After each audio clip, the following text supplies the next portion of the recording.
Dear friends, first of all, thank you for being here with us today. Josh, Chaim, thank you very much for organizing it and for the explanations we've heard.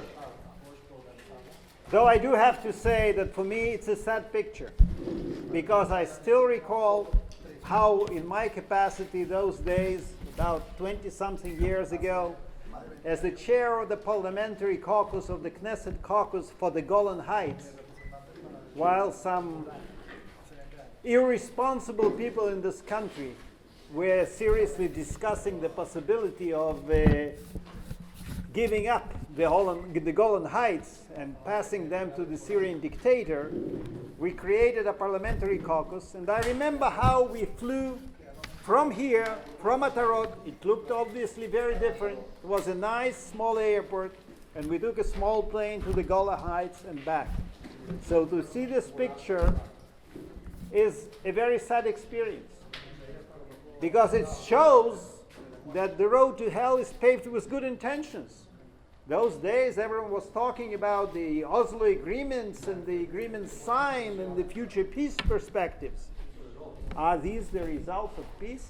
That planes can't take off from here because some terrorists from Ramallah and the neighboring areas could shoot them down?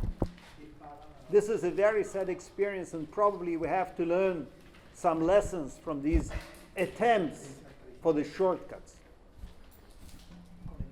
But I want to thank you for being here, because your presence here shows that yes, there's a bumpy road to life in peace here in this area, but it's possible. And I, a minute ago, mentioned how I was chairing the parliamentary caucus on the Golan Heights. In the meanwhile, as you all know, the United States, the previous administration, recognized the Golan Heights as the sovereign part of the state of Israel. Those days it was hard for us to believe that it's possible. And as far as Jerusalem is concerned, I want to say I even would dare to make a small correction.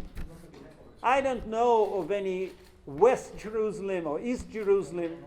We are not at the geography lesson right now.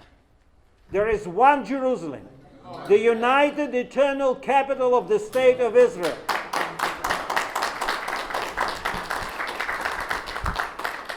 And sometimes people say, you know, it's very interesting. I had a conversation with a prominent colleague of mine many years ago. And I said, how come that you come with all these programs and plans, and I always tell you in advance that you would fail. And still you go and you hit the wall, and then there are even, God forbid, new victims of terror attacks as a result. Why don't you listen? Why don't you learn?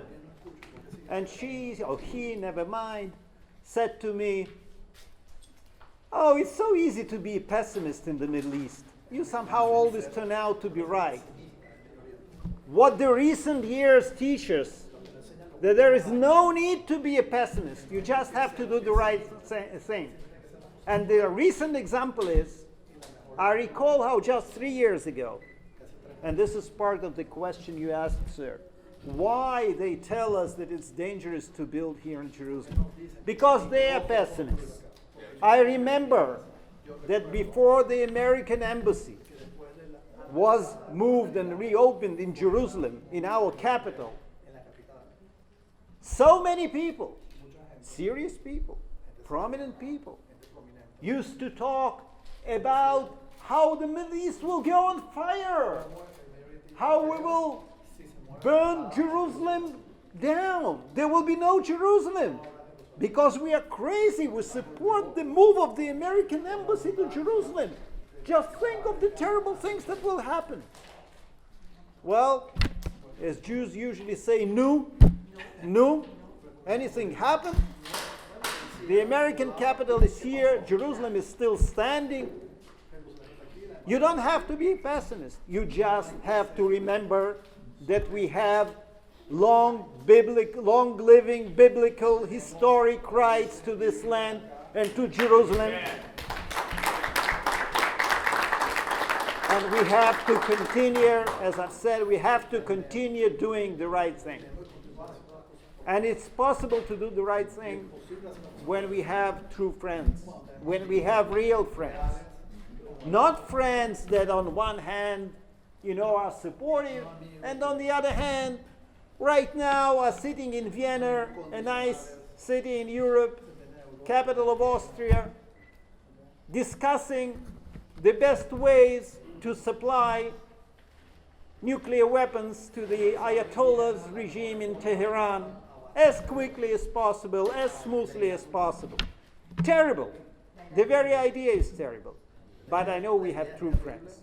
And in the meanwhile, for many years, we've managed to prevent the crazy regime in Tehran from putting their hands on the nukes.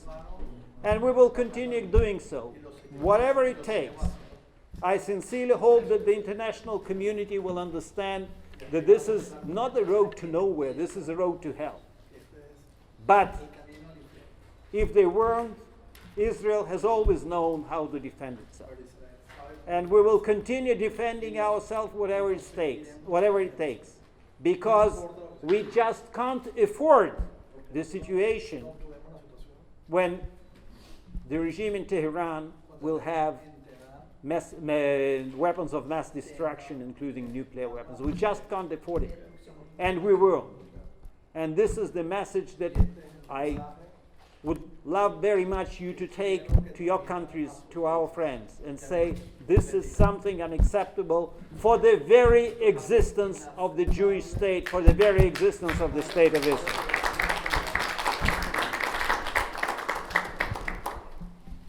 I can assure you that we will continue our activities as far as our Israel Allies caucus is concerned. I want to thank Josh once again. He is a real dynamo. Sometimes we complain, we have other duties, but he makes us work all the time, work hard. It's very nice for me to see, especially as a former speaker of the Knesset, that in this caucus you can find people from coalition and opposition, from I think 9 different factions, if I'm not 8 different factions in the Knesset, which is a clear message in itself, that as far as the future of the State of Israel is concerned, the support of the State of Israel is concerned, the true friendship with our allies in different parliaments and in different countries is concerned, there is no right-wing, left-wing coalition, opposition. We are all united together in this attempt to bring on board as many friends as possible in order for all of us to build a better future for this area, for this country, for this eternal city, and we'll do it together with our mutual efforts, the way we've managed in the last 73 years to build the country the way you see it today. Thank you very much for being here.